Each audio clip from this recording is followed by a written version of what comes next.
Hello, puppies and kittens. Welcome to another episode of Blasphemer's Blasphemer's Bible. I get them confused. And today, being April 1st, is a good time to announce that I've joined a new religion. I am now going to become a gleam in the eye of Set. Ooh, How about the rest? very nice. I like it. I like it a lot. I personally am already, a follower of Bast, as evidenced by my black cat, who you may not see because she is lounging in the luxury to which a goddess is entitled. I often heard that if you want the best seat in the house, you'll have to move the cat. Yeah. Also, you can't move the cat. It's a crime. All right, so we're going to be doing a short show today because I have to go appease Set at the Fort Worth Reptile Convention. I bet you are. Is that a duck in someone's background? That's like a that dinosaur. Is this guy. Do you see this guy? Wait.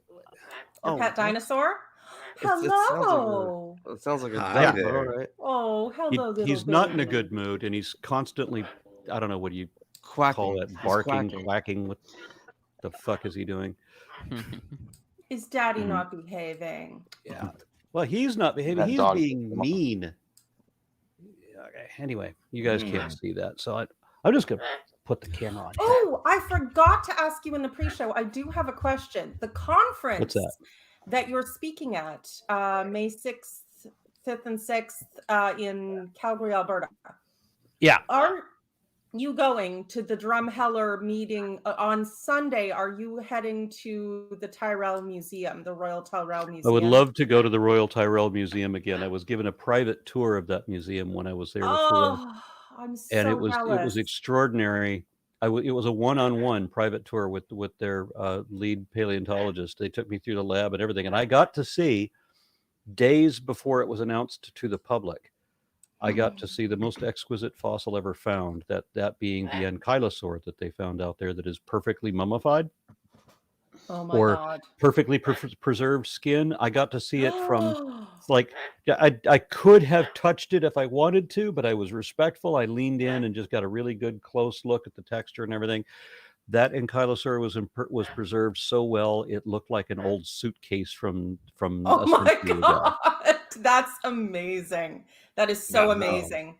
It's not technically part of the conference, but it is part of the meetup after. And I was thinking, I've been to the Royal Tyrrell Museum, not, Will you quit biting me? Quit being not on a little private bitch. tour, but I would so love to go again. So I wanted to know how many people were joining. What time was that going to be on Sunday? Because I have a flight at about 4 o'clock, I think. Ooh, they're saying they'll be back about 4. It's the meetup is like 10. It should be about 11:30 by the time we reach the museum. If it's They'll not be too apart. far away from the airport, I might be able to swing it. It is pretty far away. I was really hoping to see that. I Yeah, know. sorry about that. I honestly might stay an extra day just to go. I can't because I have school the next day. Damn. Yeah, I got You people and your responsibilities.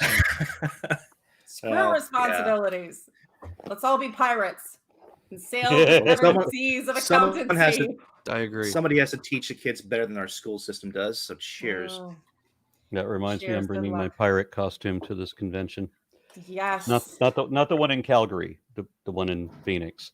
Oh, I'm so excited. For It's a little hard to carry a cutlass onto a plane. So just let us know if you're signing up to the No, meetup. no, 'cause it's pretty technically easy. separate to go to the Tyrrell Museum, but I mean it's right after, so I'm Yeah, gonna I go. do fully intend to go, although I don't think I signed up for anything or notified anybody, so I'll make sure that It's just they're aware. numbers on the meetup so they know how many cars to get together. Okay. All right, so we're doing a short show today because there is, I have to do the homage to the reptiles, our new overlords, and then Praise be.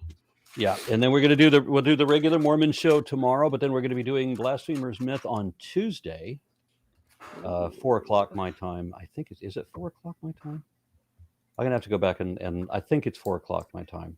But anyway, which I think would be 2 o'clock for Lilith. I'm not sure. Pacific time. And then we're going to do that on Tuesday because on Wednesday I'm going to be driving to Phoenix, and I'll be gone for a week. And so, upsetting our schedule a little bit. How dare you have responsibilities? Yeah. Such. Boo. Boo. Boo. Boo. Boo. Yeah, I say that to my kids too when they tell me that they can't do whatever I want them to do with me, and they say, "Well, we can't because we've got work or school or whatever." And I'm like, "I don't know why you're so responsible. You didn't learn that from me." You know, in my family, we always had a way to get out of anything we couldn't do with the utmost respect and love that you could never argue with. We would just walk up to the person, put our hand on their shoulder, and say, "Tyrone, you know how much I love watching you work. But I've got my country's 500th anniversary to plan, my wedding to arrange, my wife to murder, and Gilda to frame for it. I'm swamped." To which the other This family movie member must respond, "Get some rest. If you haven't got your health, you haven't got anything." Yeah. So just to give a heads up, I'm going to be at American Atheist NatCon next week. I am here on the 15th, but I'm gone again on the 22nd because I've got a debate at DebateCon in Fort Worth. And then on the next weekend after that, I'm at SatanCon in Boston. And the weekend after that, I'm at ReasonCon in Calgary. So we're going to be doing Blasphemer's Bible on Tuesdays, I think, for the entirety of this month. Except maybe the 15th. I probably will not be able to attend the Tuesdays because of school. So for me, it would have to be the weekend only on the 15th. Yeah, on the 15th. I'm sorry, that's the only Saturday I've got this whole month. No, that's totally fine because everyone else, I mean, I'm just one person, so it's not a big deal. And then I could be an audience member again, though, which is kind of fun for a bit. All right, so I've got a comment from Vesta Freya, new member, says, Tyrell Museum is about 90-minute drive away from Calgary. It takes about 2 hours or so. Yeah. God, I want to go, but I just hope they'll be able to. Yeah, that's unfortunate. There's only one flight out of Calgary at that time, so I have to be on it. Yeah, I apologize for that. Okay, so we're reading just the one bit today. We're doing the Exodus 9. We're only covering the plague of hail. We've already did last week. We did the plague on livestock and the plague of boils. We're doing the plague of hail today. We didn't do them last weekend because Tomer and others said, "Well, we got a lot of commentary on this one." Yeah, I'm sorry. You've been working hard on this, Tomer, in the last couple of days. I know. Tomer always doing his homework and being all prepared to show us all up with all the details and research. Yeah, back in my day, we just light up a cigar and have a beer and say, "Fuck it."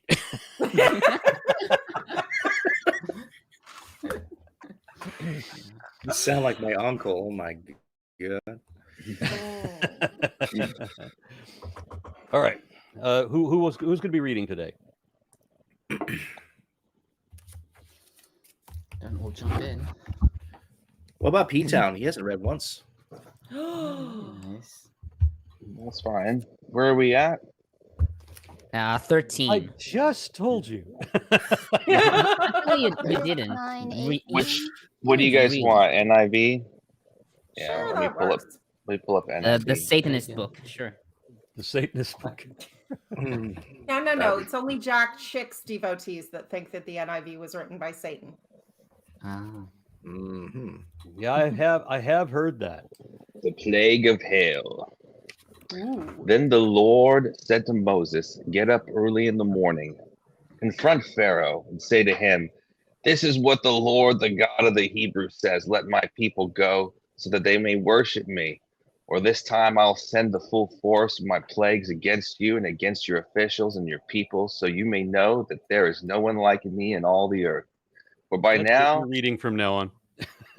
You're doing really well. This is better than I thought. Keep going. Am I doing it right, or am I supposed to Yes. let? You are. Oh, No, we're not God. being sarcastic. You're doing good. For by now I could have stretched out my hand and struck you and your people with a plague that would have wiped you off the earth. But I have raised you up for this very purpose, that I might show you my power, and that my name might be proclaimed in all the earth. You still set yourself against my people and will not let them go. Therefore, at this time tomorrow, I will send the worst hailstorm, that has ever fallen on Egypt from the day it was founded till now. Give an order now to bring your livestock and everything you have in the field to the place of shelter, because the hail will fall on every person and animal that has been brought in and is still out in the field, and they will die.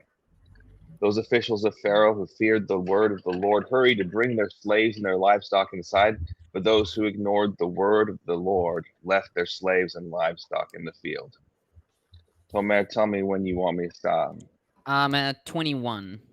Okay. He just I did- just He finished just it did out. That's 21. exactly Okay, where good. he Yeah, stopped. 21. Good, Yeah. good, good. So, first, verse 14, I will send the full force of my plagues. So, the Hebrew Bible reads, I will send all my plagues. And so I have several comments here. Rashi comments that this refers to the plague of the firstborn. Rashbam comments that this refers to different damage-causing plagues like fire, hail, brimstone, snow, and heavy smoke. And I also like Ham's commentary here, who writes, "It is quote it is not meant to be taken literally that all the plagues of the world will come upon Egypt. Here the Torah spoke in human tongue, like a hero that threatens his villain in an exaggerated tone and says to him, 'So far I've hit you with the slightest of my weapons that I have in my hand, and now I'm about to charge at you with all my power and with all the weapons that I have.' The intent here is to say that the future plagues that are about to come upon Egypt from here on out will be more devastating than the plagues that came so far." Well, that does make sense, but I seem to remember in the Ten Commandments, where Charlton Heston played Moses, there was a moment where he said that you may know, the Pharaoh tried to give natural explanations for everything that had happened. And he said that you may know that this is ordained of God. Hail will fall and from a clear sky and burn like fire upon the ground. Well, we'll get to the depiction of fire in the next part. Okay. The fire I mingling just with have the to. hail. I've got to I watch just have that to movie wonder again. how would I have managed this if I were God? Would I have visited a bunch of plagues, and then that doesn't convince Pharaoh. I've heard all these other people except Pharaoh. I didn't hurt Pharaoh. I heard all these other people besides Pharaoh, and he just said, "Big deal, frogs. What are we going to do?" Yes, and so maybe the negotiation would be, "Hey, why don't I just run a few volts of electricity uncomfortably through your body until you agree with whatever I'm asking?" That would be so much easier, right? Well, I'm assuming Hey, at least Palpatine God did it. gave him a boil on his ass.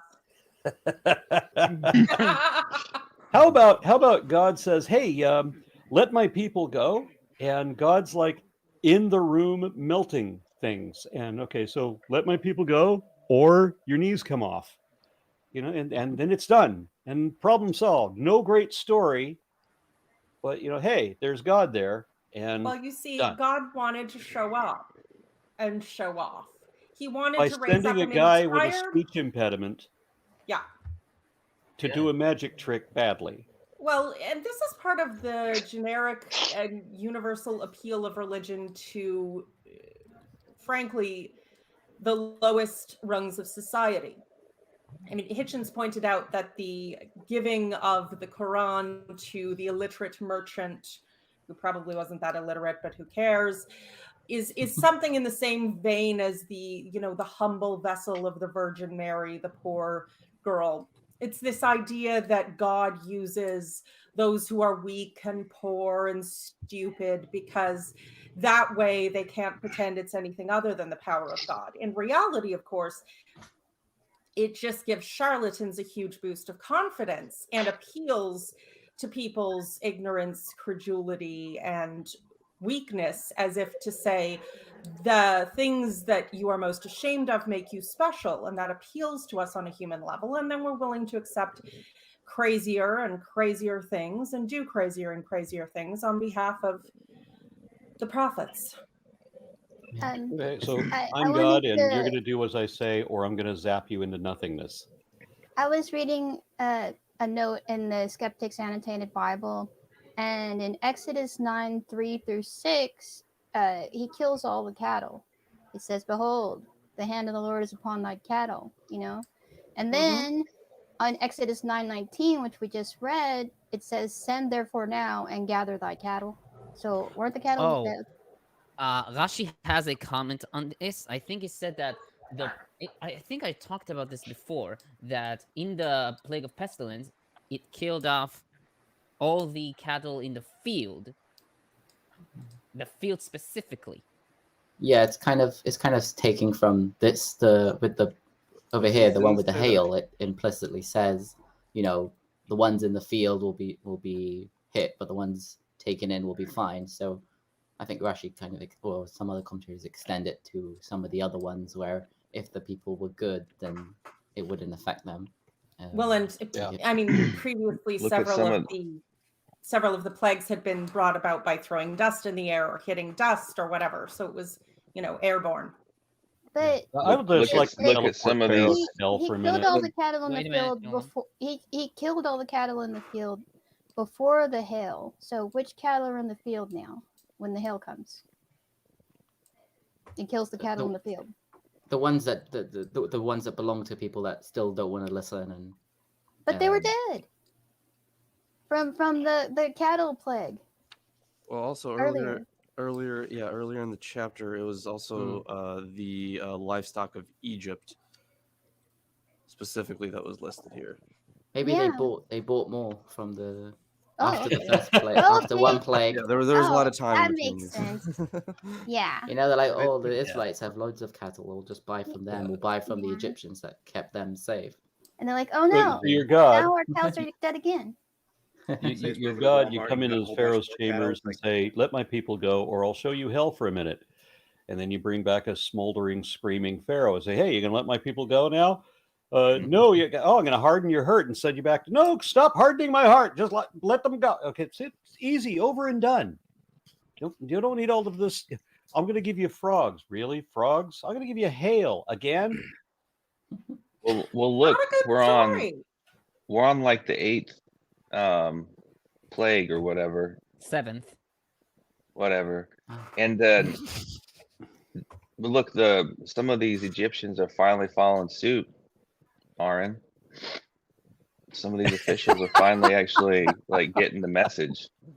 Wait. So I mean, that's maybe you would be one of those dudes. Who knows? We're still talking about how inefficient God is. If I was the God in this story, the shit would have been done in the first day. I wouldn't have to send some guy to look, my hand has leprosy. Look again, it doesn't. Woo! We wouldn't have all that stupid bullshit, right? It would just be God in the room. Hi, I'm God. You're going to let my people go. Or, no, I won't. How is anybody going to say, no, I won't to God, right? God's in the room, right? Okay, fine. I'll show you hell for a minute. Okay, I'll fine. Let him go. Yeah, over and done. 1 minute. Yeah, it would be that easy to just yeet them into oblivion. But I think when it comes to saying no to God, there's this great scene in Supernatural where Dean is straight up apparently, so they had God chill out at their house for a little bit, and God was taking a shower and he was singing in the shower, and Dean was like, "Hey, shut up." And then he was telling his brother about it, and he was like, "You told God to shut up?" And he was like, "Yeah, I sleep." So the point of Jay's theology here, and I'm using Jay tentatively, but the point of the theology throughout his writings is that more and more people should become aware of this, including the Israelites even. So, I mean, you go back to something like the flood narrative. So even back then, these are ways for God to be like, "Hey, look at me, I'm Mr. Meeseeks." And he, throughout this entire section, there are like a whole bunch of little lines here that help us see that. So when he says, so that they can worship me, stuff like that, when that pops up in multiple plagues, not in all of them, but in multiple ones so far, this is a way for Jay to make it very clear, or whoever the author is, tentatively, once again, calling it Jay, it's making very clear that the purpose of the narrative is to reveal these things to people who have not otherwise had it revealed. And that includes Israelites who have not been keeping commandments. So he's showing off. Sorry, go ahead. They're not commandments proper, but He's really gonna wow them. I'm gonna kill all your cows in the field, and then they're gonna pop up again, and I'm gonna kill them again with hail. Watch this, like a kid with his little farm set or something. Let's What put do the cows cows back. ever do to piss off God? Shit in the wrong field? I mean, come on. Just an asshole. They promote climate change. They helped the Egyptians with staying alive. Oh, cognitively, yes, that's exactly. Oh, what and it I is. think Like, Mighty, I'm gonna Mighty be helping the Chicken, where Egyptians, where not do you them think dudes. McDonald's in heaven gets its burgers from? Oh, And I think I mentioned this Holy previously Holy that cows. the Egyptians did worship cows. Yeah, Well, yeah, yes, they did. Lots of Then again, things. a lot of cultures did though. Like many cultures. So the Egyptian god says, "We've got the meats." Oh. No, the thing about the Egyptians and cows, right? They weren't God of depending on what Arby's. period of time you're talking about. Yeah. They would have been totally okay with they weren't like worshiping all cows. There were very special cows. They had like the Apis bull cult, for example. So it depends on where and when you're talking. It wasn't like how Hindus worship cows and won't eat their meat. No, each culture is different. I mean, the Minoans were also famous for that. The Minotaur is also a look upon the fact that they were all cow worshippers and the bull worshippers too. So I mean, So it must have that's when we been get the story of the doubly, Lapland in the same way. doubly What was it? impactful for them to Yes. have their cows killed yet again. Mm-hmm. Because they worship. There must be a Hell of a there barbecue, must though. be a name. There must be a name for the type of tropes that are only there for the sake of the story itself. For example, like Chekhov's gun or something. You know, like why show this thing unless it's going to be used later on in the story? So there must be a name for this type of trope, which is Foreshadowing? like Yeah, it's no, in foreshadowing. like foreshadowing is an example, but I'm saying Isn't like that there must be a Chekhov's- name for this type of trope where it's like the story, like if you looked at a story, one was fiction, one was non-fiction, you could recognize the fiction from the fact that it's got things in it that are only there for the sake of telling the story. They're not very realistic. So, Basically, Isaac, what you're saying, God killed the cows to show people that he had beef with Pharaoh? I think the whole 10 plagues. There is a theological perspective here that God wanted worshippers among all people, or at least the Egyptians, to respect him. So yeah, I'm saying asking about God was all he pulled out his Roman reins and he was like, acknowledge me. I know that probably no one else gets that joke except for me in here, but okay. Those poor cows paid the price. Twice. I'm going to read some comments here. Matt White says, alike to the solar eclipse that passed over Jerusalem in AD 29 being put in the New Testament, wasn't there 10 Egyptian plagues in order? IRL. In real what life. Does IRL In real mean? life. In real life. Thank you. Later being put in the Old Testament. I don't think so. Yeah, No, I don't definitely think not so. in know order, of. and not 10. I have no doubt that at various times there were catastrophes and plagues in Egypt. I mean, locusts are something that pop up periodically in certain areas of the world. Things like that would be seen as a plague. But I don't think there was ever a time when literally this happened. Okay. And then Kicker White Lion offers 20 Czech kroner. It says, I'm here to spread the light of Iru Iluvatar. Iru Iluvatar. You say that so much prettier than I do. Oh. Very good. Error. Okay. Error. And then Mark Smith says, get someone to read from the Lolcat Bible. Not familiar with that one. Oh. I think you and I have a mission. Love. It's a Bible. We do. It's a Bible written in memes. Yes. In Lolcat speak. Okay. Okay. I thought it was something else. I can already see Catch the Bay. bulge on Aaron's head there. Catch Bay offers €23.99. Just out of interest, Aaron, why do you think you have the right to keep wild animals in captivity? Do you think you are a/the God? Just to answer that real quick, they're not wild. Every one of these is captive bred. and most of them wouldn't.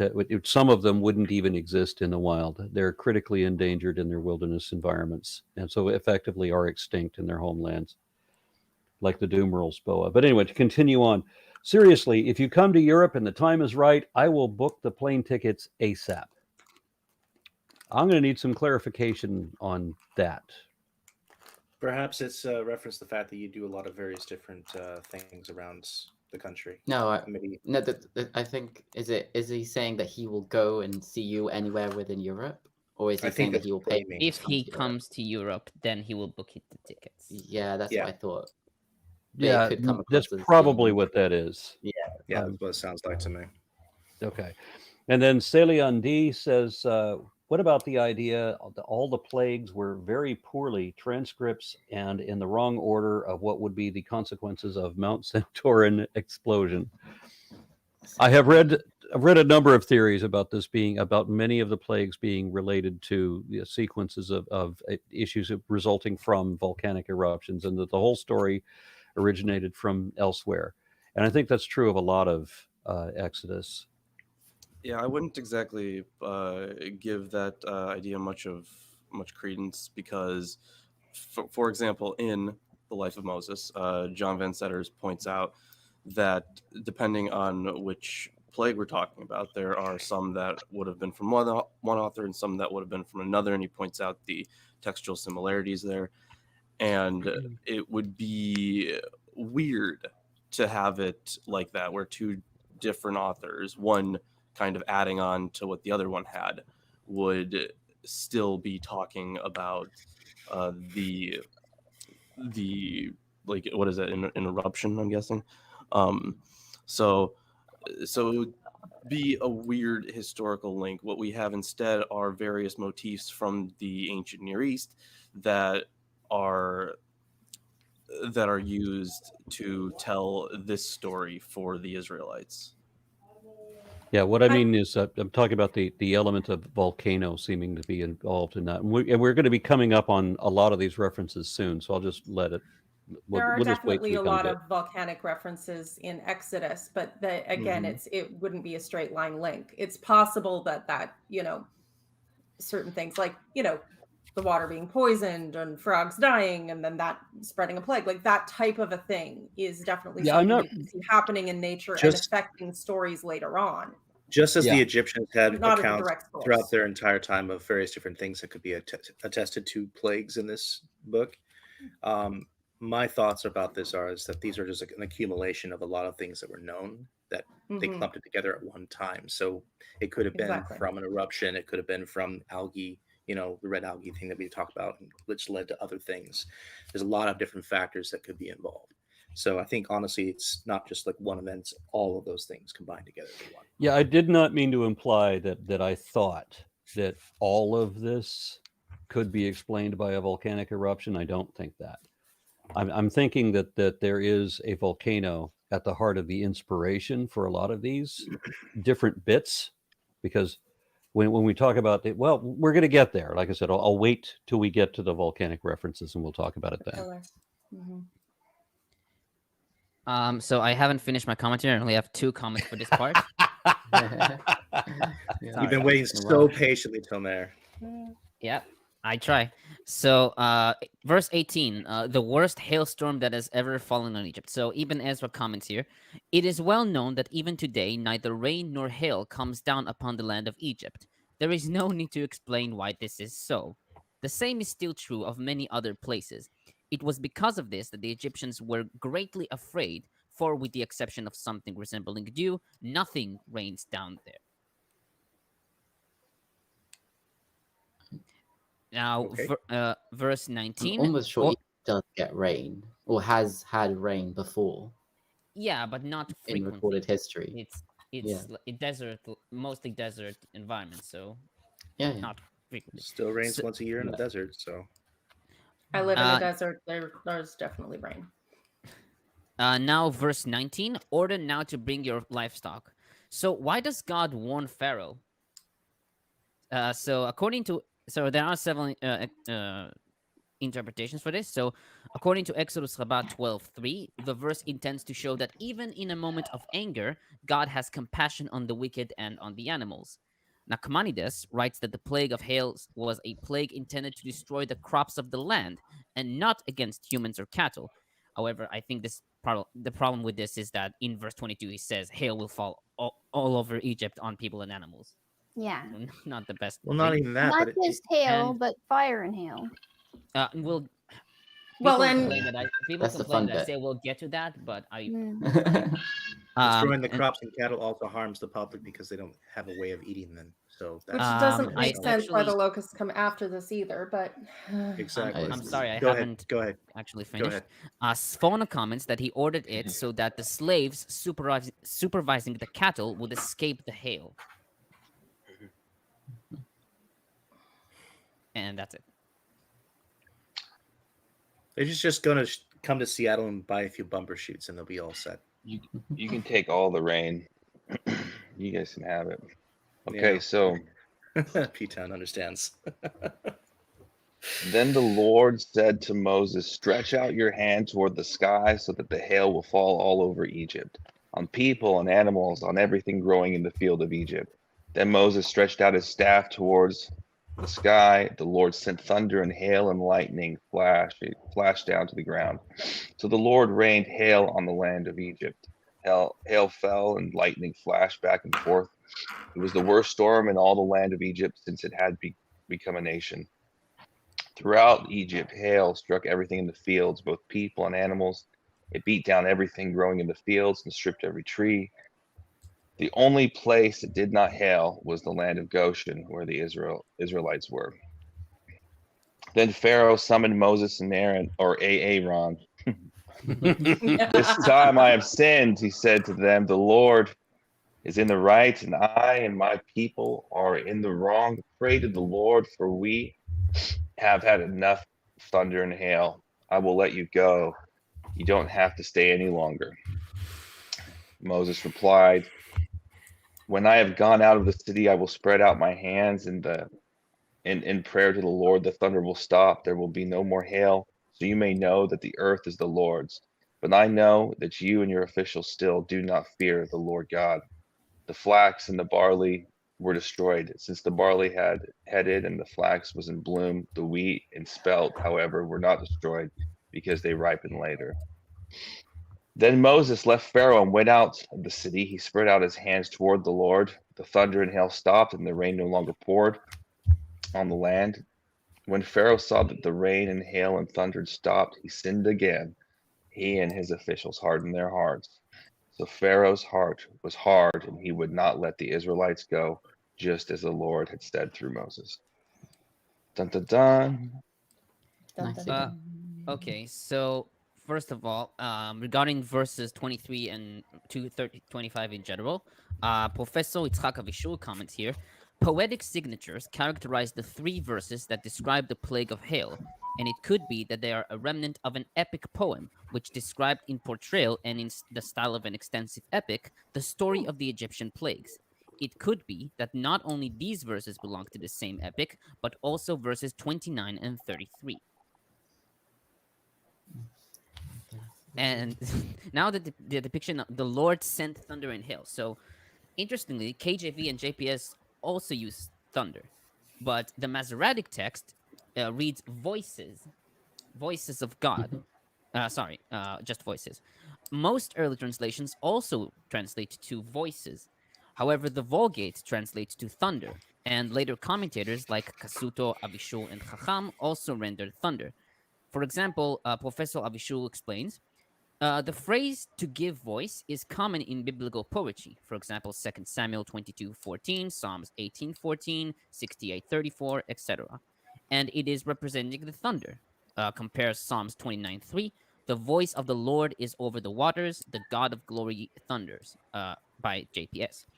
The phrase is also common in Ugaritic epic poetry, which tells about Baal, who gave his voice from the heavens and from the clouds. That is from KTU 1.45, line 6 to 7, and KTU 1.47, now line the comments are talking about Kiss song, God of Thunder, so now that song's in my head. God of Thunder.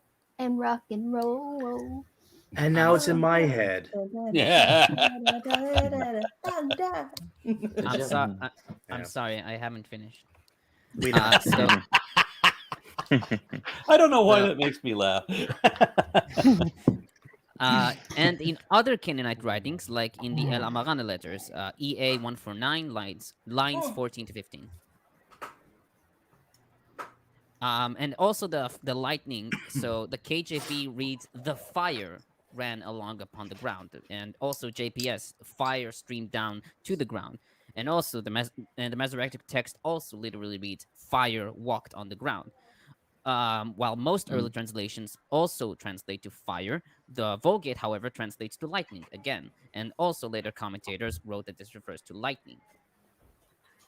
Well, the thing is, so fire is probably the thing is both are possible translations, but the thing is, if we have fire going down to the ground, that of course brings into view the Sodom tradition.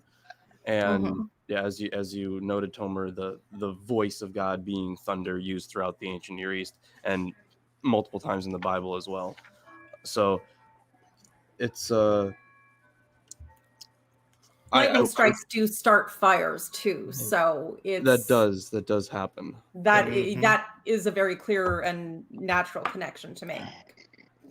Yes, I do want to just before we I know that eventually we're going to see more of this than we will now, but I do kind of want to dispel the myth that Yahweh was a volcano god. He was a war and storm god. Any volcano imagery would have been a good amount later than that, like hundreds of years later. So he was not a volcano god. Like, there's far more evidence for war and storms. You can tell not only in this passage, but also once we get to the Psalms especially, you're going to see it. So he was initially a god of war and storms, and then you could say that, yeah, volcano imagery was added, but it's very basically imagery of fire in general. It does I have say a question here, for I'm a you, god of Lorence. thunder, too. I have a question for you, Lorence. Knowing what you do about Greek history and things like that as well, how much do you think this is a consideration for God or El or Yahweh pretty much being just a different version of Zeus? Because a lot of things that I've been seeing, besides, of course, he's the one only God, but a lot of things just sort of seem to add up. And I'm just curious as to what you think about that. Yeah, no, I don't really see it that way. So you don't think at all, because of the fact they were always in communication with each other. So I just wonder if there was a connection in some form. No, I mean far later. The that part of the world wasn't Hellenized until like what 323 BC or something like that. Was it that late? I thought it was earlier than that. With Alexander? Not with Alexander. No. I'm not referring to the Hellenization of the culture. I'm saying because people talk and they change ideas. You know, the Hittites and the Egyptians were warring for a long time, so maybe there's a connection there is what I was asking. I'm not trying to sound like an idiot here. I'm thinking about a lot of these connections, and so I'm trying to see what you think about it. A Greek connection like that isn't, in my opinion, isn't really tenable. There might be some common ancestry to the idea of a head god being the god of the sky. In a pantheon there, and then lightning and thunder being associated with that. I don't know. I'm saying I can see that as a possibility in, it's not, also, it does seem to be something that pops up quite a bit in different cultures. Also with the Semitic gods, it would have been two separate gods. The head of the pantheon wouldn't have been a god of storms. Yahweh was a god of storms. Yeah. And then only later were these two kind of combined into one. They were, yeah, no, that's true. That's true. They're so El being similar to Zeus is the only similarity really is he's the head, he's the father figure. Really. But yes, I don't think do some more research on that. Yeah. And any similarities really aren't like that strong. Like if you have like the head of a pantheon or the father of a pantheon, when it comes to their role in the mythology, it's going to just be similar just by nature because they're the head. So it's not necessarily linked like that. Right. It's just sort of based on ancient kingships and absolute authority. They also tended to take a lot of ideas from peripheral areas and kind of blend them together. Look at all the different gods that are composites, for example. That's what I'm coming at exactly, Aaron. Right. Yeah, later on you would have had, let's say the Greeks or the Romans kind of coming across gods and foreign gods and seeing how similar they were to theirs and kind of making them even more similar. What's it called? What were you saying, Lalandra? Syncretism? Yeah, maybe Zeus and El have a common ancestor, but they're not directly related. I was reading, though, that Yahweh was a metallurgical god, a god of metal workers in Canaan. Well, he was afraid of iron. No. It doesn't make sense because he was beat by iron chariots. Yes, he was. Oh, he was beat by iron chariots. Yeah, that is one thing. But also, so when it comes to Yahweh being a god of the Canaanites, the evidence for that is incredibly weak. And when I say incredibly weak, I mean like the one reference that we have in Canaanite literature to Yahweh is probably just like what's the word I'm looking for? Later interpolation? No, not even interpolation. It's like a spelling error. Like it's the one reference in Canaanite literature to actual Yahweh is probably originally Yahweh. Yeah, it's my understanding. Yeah, someone misunderstood what Yahweh was. And it was actually it was like Yahweh because someone hurt themselves. So that was actually what happened.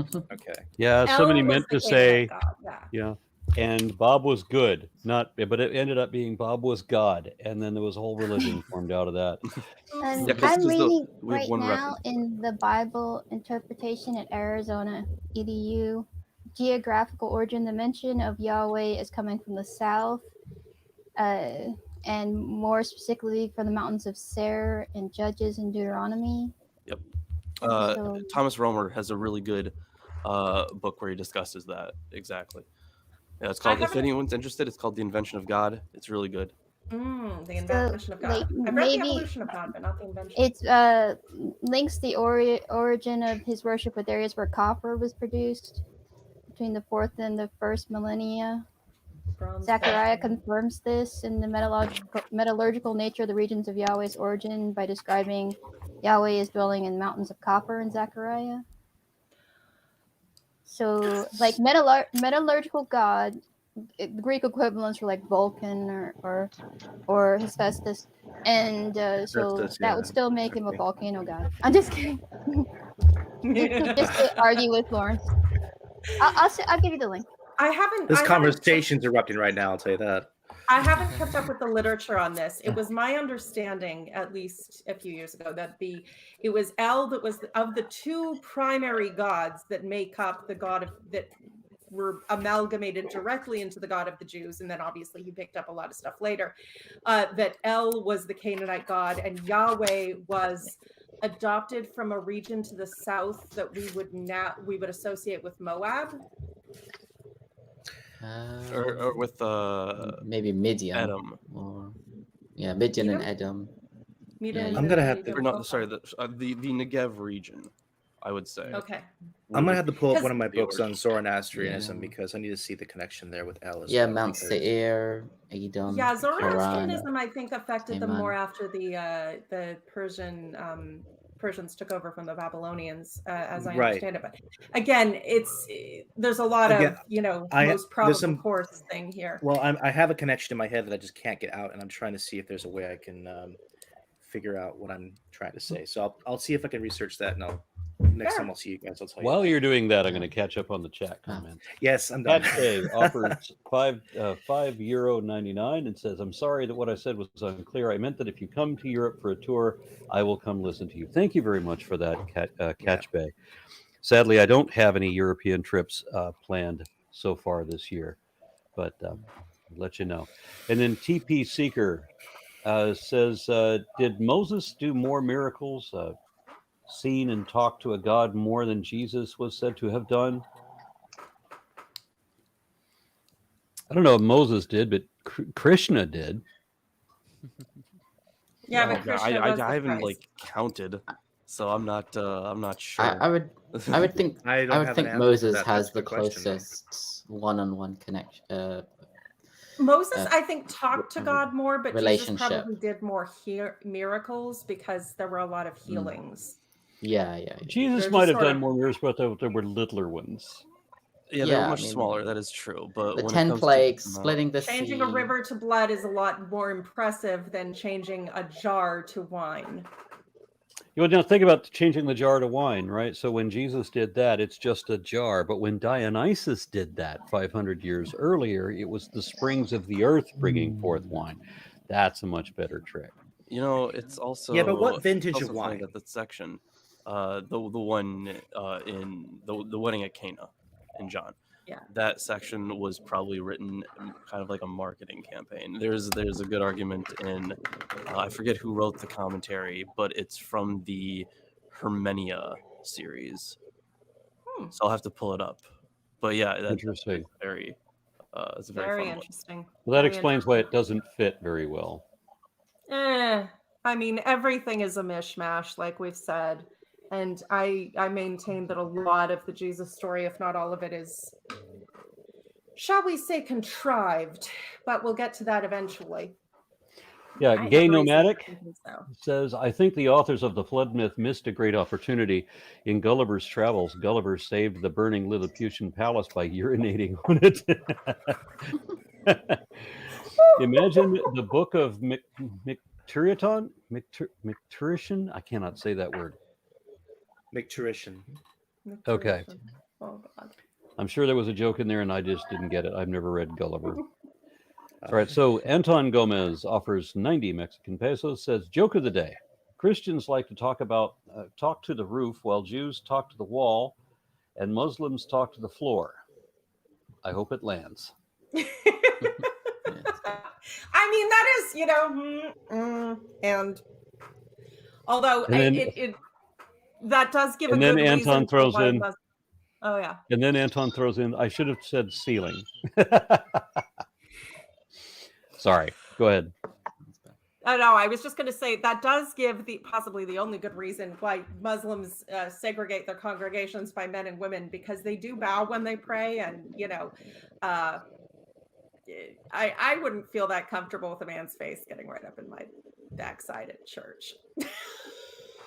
Great opportunity for you to fart in his face, though. If he gets creepy, yes, but still, opportunities they could do what Orthodox Jews do and put like a little barrier in between. Like a curtain. Okay, then Daniel Wheeler. This is the last chat comment that I see right now. So Daniel Weaver offers $20 and says, Lawrence, thank you for your recommendation of Kara Cooney's The Good Kings. It was a great read. Keep them coming. In an earlier episode, you said the Hebrews were never in Egypt. What are your sources on that statement?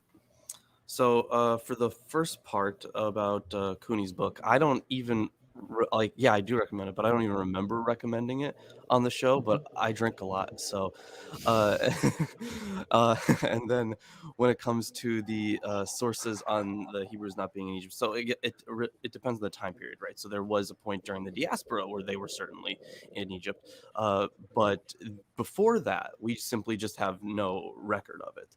And I have cited both William Deaver's book and the book from, it's one of those anthologies, the Joseph story between Egypt and Israel from Thomas Romer and then a few other authors. So I think those were the sources that I used for that. But we simply just don't have evidence of them being there as a group like that. In fact, we have evidence specifically of them being somewhere that's not in Egypt. That's our earliest reference. Yeah. They were never in Egypt like this. Yeah. There was definitely during the Babylonian incursion, there were people that fled to Egypt. So but that's way later in the timeline. It's a totally different story. And that's obviously Jews at some points, there were some in Egypt, but this story specifically, it was never like this. Well, it's easy to figure out. We got 3 of them here. Tomer, Lawrence, Isaac. Were you in Egypt? No. But I do want to go to Egypt. I think that'd be I do want to see the pyramids, the Sphinx, all that stuff. I want to see the pyramids, but I'm a woman, and until Islamic countries become a little less Islamic. Yeah. So okay. Sorry, I haven't finished my. I know. Somebody, we have to send him a cookie. Could you imagine Tomer? Could you imagine Tomer in bed? I haven't finished. Well, I Nice should one, probably Lorence. say, I'm not well versed in this, but I just gotta say I disagree with Lorence. I mean, I do think that there's evidence,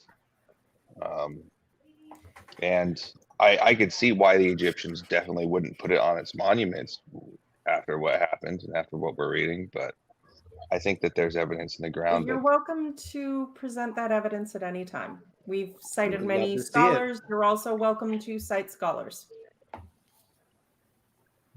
Well, Do there some was research on it to look into it and get a list together. That'll be not that Please, guy it's who all right. found the Ark, and it turned out. No. Which one? On which mountain? We know the one we're talking about here. That guy's. Yeah, I know. I can't Ron remember his Wyatt, I name, think. but Ron Wyatt. No, Ron Wyatt. Ron Wyatt. Yeah. Oh, Fraudy No. McFraudster. Yeah, he's not reputable. He's I could talk about him for hours. Oof. less reputable than Bernie. We should do Madoff, that. I and want to his do a name show on was Ron Wyatt. Madoff. Oh, Let's do that. I want to do a video, not a show. I just want to do a video on Ron Wyatt. So you want to talk about Ron Wyatt? Let's have it. Let's plan one, and we'll have a chat about Ron Wyatt. I want to. Okay, I will be there. Like, I'll watch that one, but I am drinking because that much dishonesty gives me a migraine. I think Tamara was saying that there wasn't hail normally in Egypt. So, like, I'm gonna threaten you with hail if you let my people go. What's hail? And then it's all raining down on you and stuff. You think they would write about that, B-Town? One would think. Hail for the first time ever in Egypt. What about sandstorms? I mean, it says the greatest hailstorm since it was founded. So I imagine that there were some that were less grand. Wouldn't a blizzard be more interesting? Right. That would have been cool. Oh yeah. I think this was a pretty cool storm, Aaron. I see what you did there. So can I start my comment? Yeah, P-Town's the wingman right now. Let Tomer finish. Oh, the poor boy. Wait. Yeah. Okay. Yeah. No, Isaac. You wanted to? Is it? No, I just related want to ask where you're up to. 24. Which verses? 24. So hail fell and lightning flashed back and forth. So I had to put Rashi's comment here because it's like, of course, a miracle within a miracle. Fire and hail mingled, although hail is water. But in order to perform the will of their creator, they made peace with one another. Yeah, they got along temporarily, just so took over the Egypt. But he took that from a midrash. It was a I think he steamy did. ship. The phrase that's Exodus about 12:48. The phrase translate to lightning flashed back and forth in Hebrew is esh mitlakachat, which also appears in Ezekiel 1:4. Interestingly enough, later commentators interpreted the word mitlakachat to mean taking hold of itself, as the BDB dictionary renders it. Kasuto writes, interpreting the fire to mean lightning, quote, the fire of lightning is termed mitlakachat, i.e. taking hold of itself, because it does not travel in a direct line, but in a zigzag fashion, as though it took hold of itself every now and again to turn back or to turn aside. That's not how Uncle that works. Eero called lightning cold fire. That's not how that works. That's not how any of it works. Yeah. The lightning zigzags because it's looking for the way down to the ground, right? No, but if you were just how would you describe lightning if you didn't know what lightning was? Yeah. Fire that can't make up its mind which direction it's going. That's probably not a bad description. Yeah. It just missed the left turn at Albuquerque. Oh, did anyone when he was saying that fire and ice made friends? I had flashbacks to in Frozen and Olaf singing about summer. I'm gonna tell him, don't you dare. It's electricity, which they needed men friends for that. Yes. you have anything else?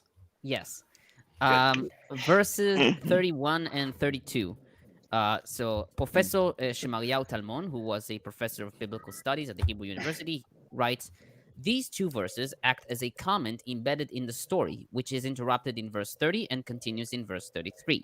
It describes the main field plantations, which the Egyptian land was full of.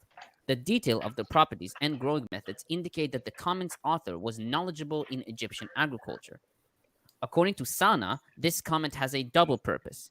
The first is to create suspension about Moses' response to Pharaoh's plea, considering verse 30. The second is to explain why, despite the devastation of crops caused by the hail, there remained a residue for the locusts in the next plague. Sana also notes that Nachmanides saw a dialectic purpose in these verses. The king is told that if he repents, the wheat and emmer can still be saved. Right. Yeah, I can see that. Yeah, I mean, obviously later, the commentary is so God can destroy it. Another plague. Got a couple more chats to read. James Hogue says, by the time we finish this book, Lilith will have knitted a comforter for everyone with Tomer's commentary, socks, mittens, scarves, tapestries for all. My favorite color is green, Lilith, just so you know. Okay, thank you. And then we have Abu Bakr Awan says, I am a physicist with an important question after long research. You know the Bible of nowadays is not in its original form. Holy Quran is real with a lot of scientific facts. So we have a ... after that. I don't know if he's given any more, but we've got a false premise to start with. Yay. Well, I mean, the idea that the Bible is not in its original form, yeah, obviously, that doesn't really take long research for that one. But, yeah, the claim that the Quran it, is the true version. Oh god. I love the idea. I love the idea. Yeah. No, I love that it's in its original text form, and that's somehow makes it more accurate. Yeah, which I want to I'll grant that the Holy Quran exists. It's a book. So I have one on my bookshelf. I can put other books on top of it. That's how I know it's real. The Book of Mormon was transcribed on golden plates, so it's more bougie. So it has to be the much higher, the real one. Okay, so understand how sources work, guys. Especially this person here in the chat. Just because something happens to have things that are true and factual that can be confirmed, if there are mistakes in it, if it's the only source you have, and you know that some things are false, that makes that source invalid, unless you have other things to support it in the other direction. So saying that it happens to have some things that are scientific, great. I know of some things like, let's say, the semen in the back or the lower back. Yeah, that's really scientific. No. How about the sun and the moon will never both orbit the Earth, but they will never cross paths with each other, except when they did, and that was seen to be one of the signs of the end times, except when it happened and they just blew it off.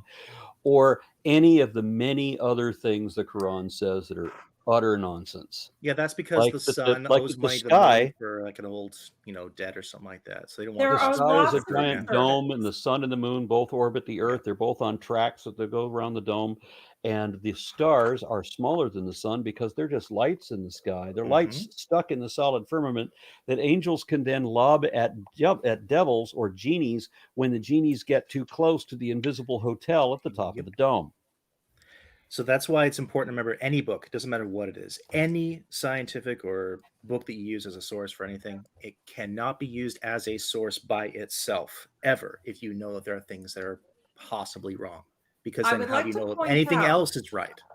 That Aaron has already done exactly this show on the Quran and gone through it all. Yes, he has. Word by word and verse by verse. And it is full of absurdities and the justifications that Islamic scholars will use to try and pretend, the contortions they will get into to try and pretend that the Quran predicted this or that scientific reality are just as absurd as the ones that creationists use to try and pretend that the Bible is also scientifically accurate and prescient in ways that are, I mean, it's just absurd. Put them side by side, it's the same nonsense, and it's laughable. If you say the Bible is true because the Bible says it's true, that is circular reasoning. It's like when you ask your parents, why should I do this? Because I said so. You see, they're referring right back to the source there. Even Jesus is supposed to have understood this principle when he said, if I testify for myself, my testimony is not true, another must testify for me. Now, the Holy Spirit is indistinguishable from whatever your emotions are that you would really like to feel in your feelings. So that's not going to work. But the principle of requiring more than one source for a thing is solid. And define a question, make predictions, gather data, analyze the data, and then draw your conclusion. And also with Jesus' reference of having another witness. But that's an option. Yeah, with Jesus' reference there to call it having another witness, that is referencing back to Deuteronomy. Yes, to the two-witness rule, which was a legal precedent that, especially in a pre-literate society, was very important.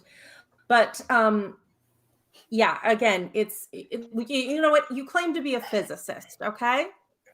We're looking for a theory of everything, finding a way to harmonize quantum mechanics and relativity. You look in the Quran for the answer to that question. You find it, you win yourself a Nobel Prize, and prove the Quran to be scientifically accurate and God to be prescient within it. Go ahead. Yeah. Heck, I'd buy you lunch for that day. Yeah, absolutely. I want to connect. I'm going to connect this comment to what we're actually reading. So, in verse 22, it says, in all of your translations, it will say something like "Stretch forth your hands heavenward" or "towards the heavens," whatever. The literal Hebrew says, God says to Moses, "Stretch out your hand on the heavens," and there is a midrash, which, as we said, is a Jewish traditional story and stuff that's passed down. It's mentioned in the Talmud a lot, and Rashi uses it a lot to explain things. There is a midrash that says that God raised Moses up to the heaven so that he could put his hands on it and cause the hail to happen. This is a midrash. It's a crazy story, and the thing that I find the most interesting about the Quran is that there are stories in the Quran that incorporate bits from the Bible itself, like from the text of the Bible, and it brings in midrashim that are related to it. So, for example, the story of Joseph. In the Bible, it says, the Joseph and Potiphar's wife tried to lay with him and whatever. And in the Quran, it brings up this whole thing with, she brings her friends around, and then she brings him in, and they all cut their hands on the knives that they were using to peel oranges or whatever. Like, that comes from a midrash. Maybe not that exact bit with the orange, but the idea of her talking to her friends and saying, like, he's so beautiful, how can I not desire him, and stuff like that. So they use midrash, and as we can see, the midrash can be so crazy sometimes with its stories. And that's one of the things I find most interesting about the Quran, is it claims to be the real version, the true version, the Torah, the Injil, the what's it called? The Gospels. They've been corrupted, and they've got the true version, and yet their true version includes midrash, which is like, the oral lore, fan whatever. fiction. Yeah. A little bit. Essentially, but they like to claim that it's, there's a whole bunch of stuff that isn't explained in the Bible, because they are smart enough to realize that. So then they were like, we have all this other stuff that's been passed down from traditions that, Moses didn't feel the need to write this part down. So I do like the idea of God picking up Moses like a little doll to get him to play bongo drums on the dome of heaven to knock down the hell. Oh yeah. Boop, boop, boop. Goodness, we got some ideas of Donkey Kong in my head right now. That would be awesome. It's a very funny story. Anything else, Tamer?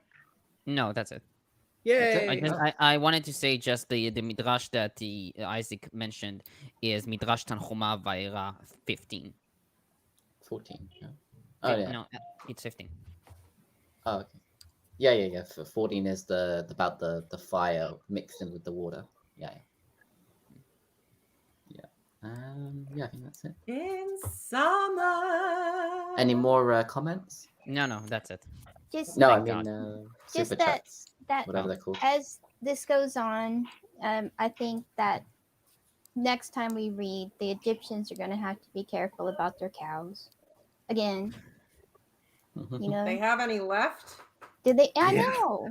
Don't get any more cows. Just hold off a minute here. Oh no, the cow's dead again. I think Homer found a commenter who said that the word "all" means most. Oh yeah, it's Vanessa. Yeah. So just keep killing all the cows, or it's zombies, and they left the zombie cows in the field so that the hail would knock them in the head, because that's the only way to kill a zombie. Oh, that's beautiful. I like the idea of them just buying more from the Israelites. Gay Nomadic says Gay Nomadic says the lightning lit him up. Hence the cry, "Let my people glow." Oh. And Tiger Afidi says, Muslims considering Quran the holy truth when it has the exact verse saying, "And they deceived, and so did God. God is best of deceivers." Yeah, and the Bible says something similar. You have to read it in the original Arabic, of course, because otherwise you'll be deceived. Mm-hmm. Well, I do think that there's no such thing as a perfect translation, but when it comes to translations in general, I think you always need to have a commentary for it, not even necessarily a historical one, but a translation commentary, a textual one. Those are very useful. So when I've done translation work in the past, I have always added literal translations and connotations that go along with those words. I point out if something was an idiom or not. So only through that can you really get a full grasp of these texts in translation, but it does require a lot more than just reading the translation. And I wanted to make a quick comment on P. Town's. I think he was. I think I've heard this apologetic before, that there's no evidence of the Exodus because the Egyptians were too humiliated by this entire episode to report it. But the Egyptians aren't the only ones that reported things, so it appears nowhere else either. Well, and written records aren't the only things that archaeologists use. They also, there's no way you can have that many people and not feed them and house them somewhere and have evidence of that displayed. Exactly, there isn't any. Exactly. Unless you argue that physical evidence does not exist. Every civilization, even ones that have been wiped out, they have traces of things, which is why we even know that they exist in the first place. It's not possible to uproot everything because even the soil itself gets compacted by the stones that were once the locations where the houses are. This is why we were able to find things where there's nothing left in the Amazon through LiDAR data. And there's nothing left there. But the ground itself, I know LiDAR's amazing. I used it when I was at Google. That stuff is incredible. And even if things don't exist anymore, we can still show that there were civilizations here because of how it affects the ground itself. So no, it's because the rocks were there. Mm-hmm. Yeah, you'd have to argue that it was small group. The rocks were there. That's what I'm saying.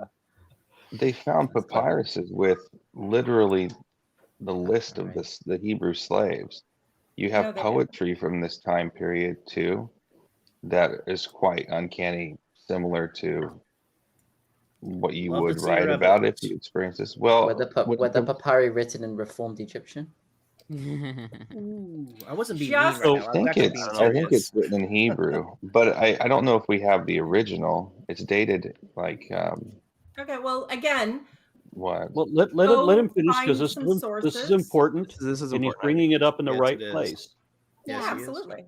I'd like to know the sources for these claims. That's all I'm saying. I think it's you can look it up. It's the Ippur papyrus is one of them. If you want to look at some, rather that you would do that for us. I mentioned the Ippur papyrus. I don't want to have to research. Yeah, we did talk about it. I mentioned the Ippur papyrus and with the reference of the blood, and I've seen some people that try to connect between that papyrus and the Exodus. The problem here is that just there are disparities between the Ipower and the Exodus. For example, the Exodus. I'm reading this from Wikipedia. The papyrus describes the Asiatics as arriving in Egypt rather than leaving. The papyrus statement that the and that would have been river. Hyksos, yeah. The papyrus statement that the river is blood phrase may refer to the red sediment coloring the Nile during disastrous floods, or simply be a poetic image of turmoil. Well, here, let me just read. So there's plague throughout the land. Blood is everywhere. The river is blood. That is our water. That is our happiness. What shall we do in respect thereof? All is ruined. Trees are destroyed. This is where we're at when it comes to the hail. Trees are destroyed. No fruit or herbs are found. Forsooth, gates, columns, and walls are consumed by fire. Forsooth, grain has perished on every side. The land, and we haven't gotten to this part yet. The land is not light. The land is dark. It seems to me just that, without complicating it. So we did talk. Remember what we just spoke about sources.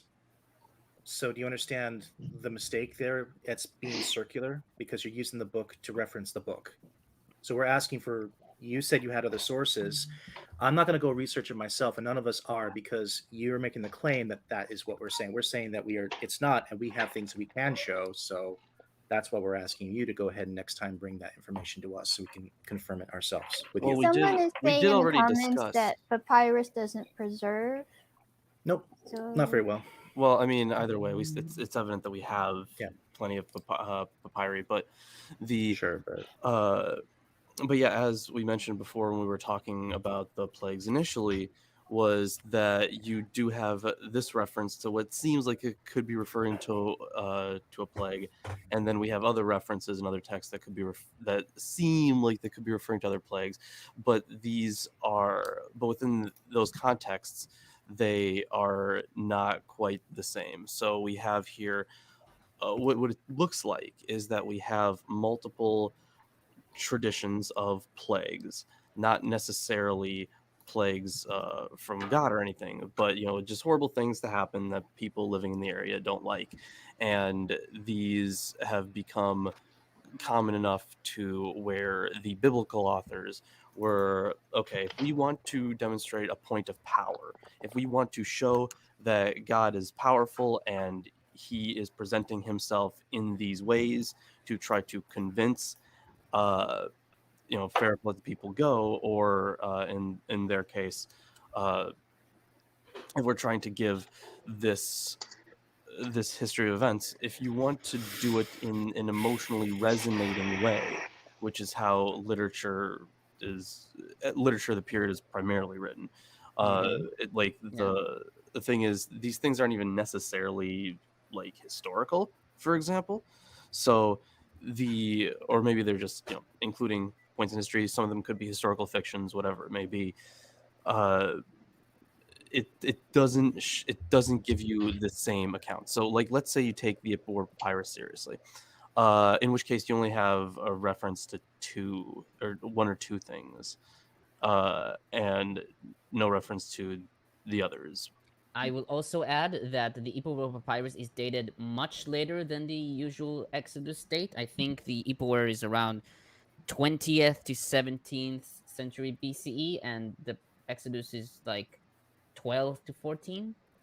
Well, not according to the Bible. I mean, okay, we just said that though. Yes, do you understand that? Okay.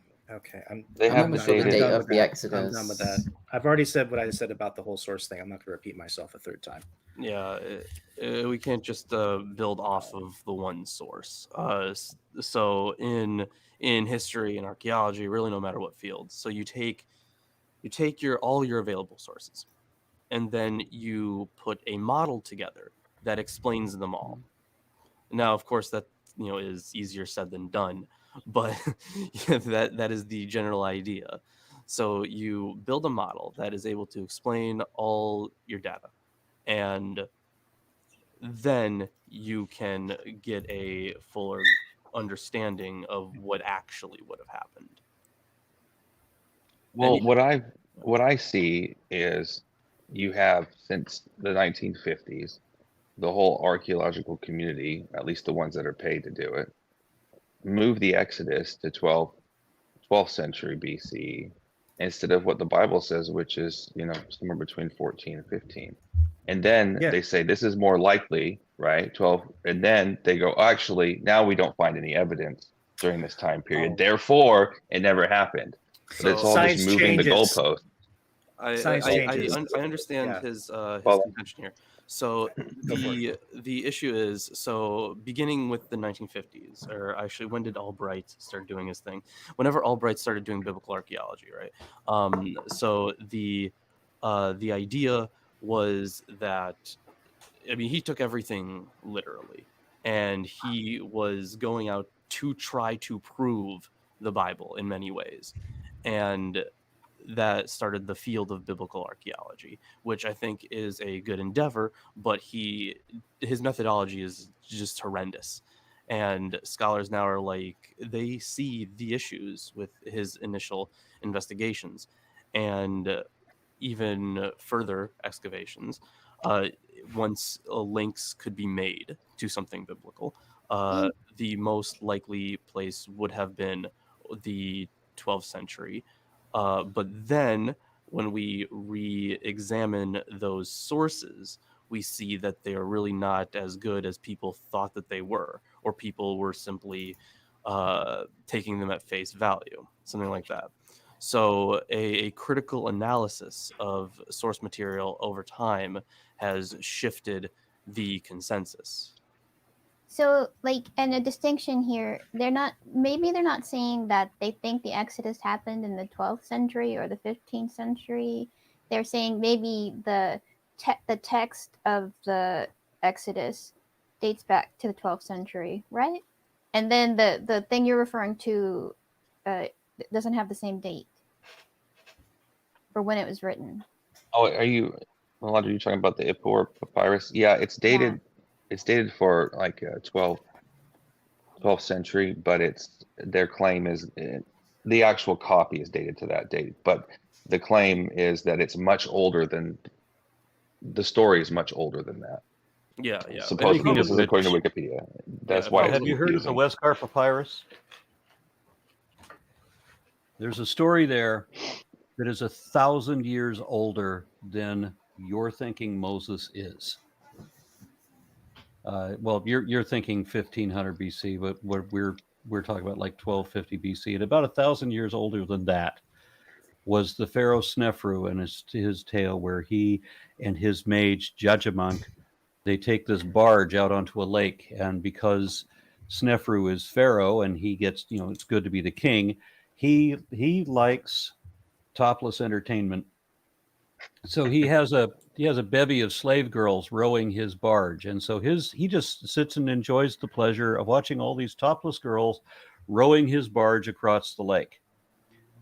It's good to be the king. And then one of them accidentally loses some piece of jewelry over the side of the boat, and she gets really upset about it.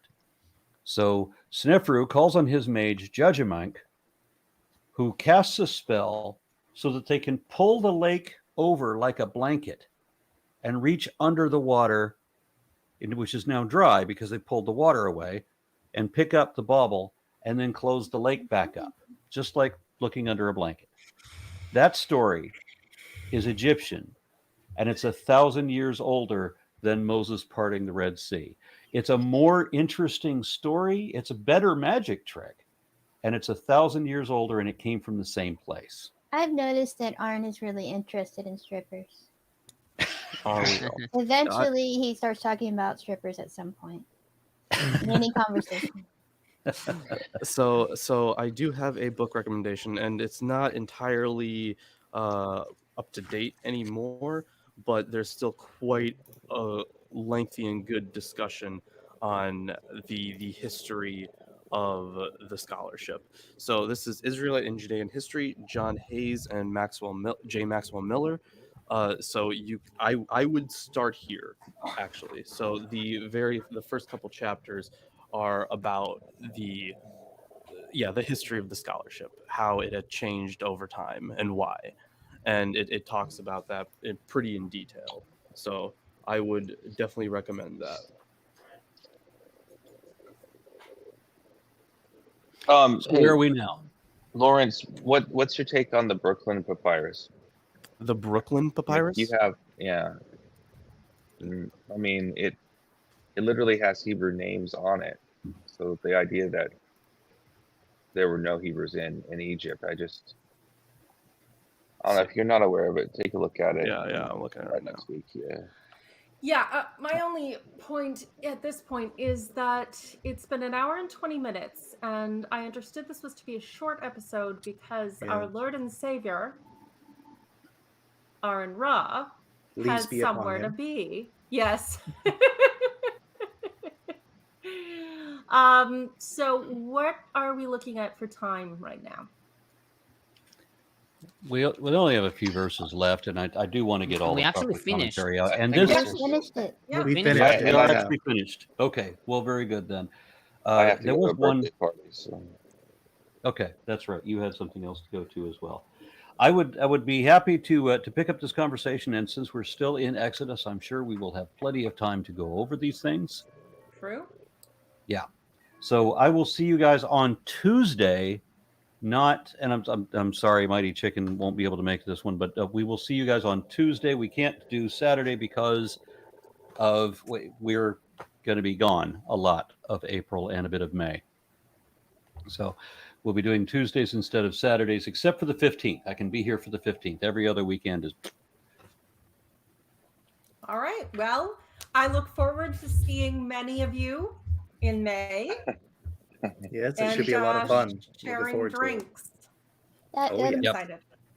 And someone named Tesla Ranger in the comments said Aaron's law is, as the discussion grows longer, regardless of the topic or scope, the probability of the topic of strippers being brought up approaches 1. Somebody put that into his Wikipedia page. Yes, Aaron's please. law. Yeah. Well, I already have one law, and that is the vehicle in my lane ahead of me is going too slow. Always. That's Carlin's law. Have you ever noticed that anyone driving slower than you is an idiot and driving faster than yak? Gotcha. Somebody, All right, so Chonkomatic, says it's April Fool's Day. Please say at least one lie. well, I already did. I said everyone was going to be a gleam in the eye of Set. I've converted to Christianity, guys. The cardinality of the natural numbers is Aleph. There you go. Yep, I've got a couple more comments to read. Let me see. I didn't. These have snuck up on me. I sold my soul to Loki.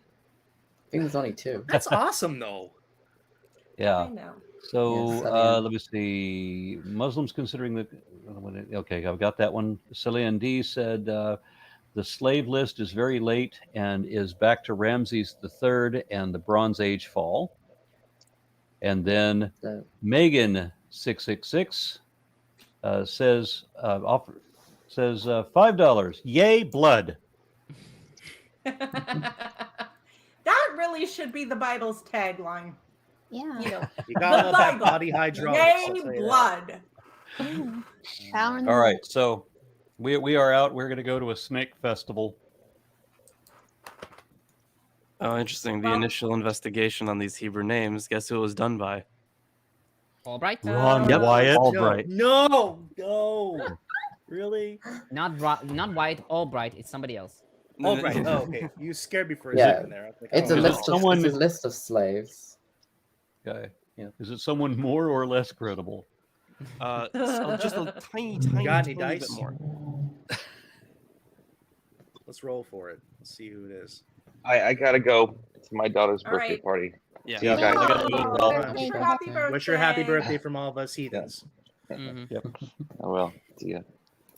Take care. All right. Yeah. And on that note, I believe we must wish farewell until Tuesday. Parting is such Hasta la sweet stuff. bye.